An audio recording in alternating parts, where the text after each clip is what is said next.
No politician in history. صدر Trump اپنا پہلا بین الاقوامی دورہ ایسے وقت کر رہے ہیں جب واشنگٹن میں صورتحال لمحہ بلمحہ بدل رہی ہے. جہاں ایک جانب ایف بی آئی کے سابق سربراہ کو برطرف کیے جانے کے معاملے پر صدر ٹرمپ کے مواخذے کی گفتگو چل نکلی ہے، وہیں امریکی محکمہ انصاف نے ایف بی آئی کے سابق ڈائریکٹر رابرٹ میولر کو روس سے مبینہ رابطوں کی تحقیقات کے لیے خصوصی معاون مقرر کیا ہے. ایسے میں سینٹ میں ڈیموکریٹک لیڈر چک شومر کہتے ہیں کہ کیا صدر ٹرمپ پر یقین کیا جا سکتا ہے؟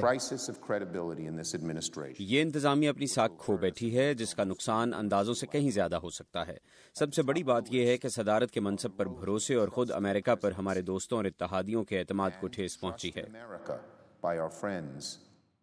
کانگریس میں اسپیکر پال رائن سمیت چند ریپبلکن قانون ساز بھی اب وائٹ ہاؤس سے مزید معلومات سامنے لانے کا مطالبہ کر رہے ہیں. ہمارا کام ہے ذمہ داری دکھانا اور حقائق جاننے پر توجہ دینا. ڈیموکریٹک اور ریپبلکن دونوں ہی کو امید ہے کہ روس کے بارے میں حقائق جاننے کے لیے خصوصی پروسیکیوٹر کی تقرری سے حقائق کی تہ تک پہنچنے میں مدد ملے گی.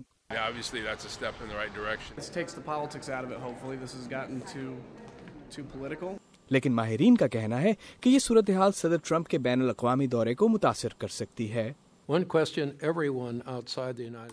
ایک سوال جو امریکہ سے باہر ہر شخص جاننا چاہتا ہے اور شاید صدر سے نہ پوچھ سکے، یہ ہے کہ کانگریس میں موجود تقسیم اور ان کی اپنی جماعت میں مسائل کو دیکھتے ہوئے کیا وہ اپنے ایجنڈے کو عملی جامہ پہنا سکتے ہیں؟ ریپبلکن پارٹی کے چند ممبران نے بھی خبردار کر دیا ہے کہ صدر ٹرمپ کے جارحانہ رویے سے ان کے لیے مسائل مزید بڑھ سکتے ہیں. انہوں نے وعدہ کیا تھا کہ وہ پرانے نظام کو بدلیں گے، جو کہ انہوں نے کیا ہے. انہیں قومی ذرائع ابلاغ کی شکل میں ایک تیار اور قابل حریف ملا ہے. شاید انہیں اپنے حامیوں سے کچھ مدد مل سکے، لیکن اعتماد سازی کے معاملے میں انہیں یقیناً نقصان ہوا ہے. دیکھنا یہ ہے کہ اپنی ساکھ کے بارے میں ہر روز نئے سوالات کی موجودہ فضا صدر ٹرمپ کے پہلے بین الاقوامی دورے پر کس حد تک اثر انداز ہو پاتی ہے. امان اظہر، اردو، VOA، واشنگٹن.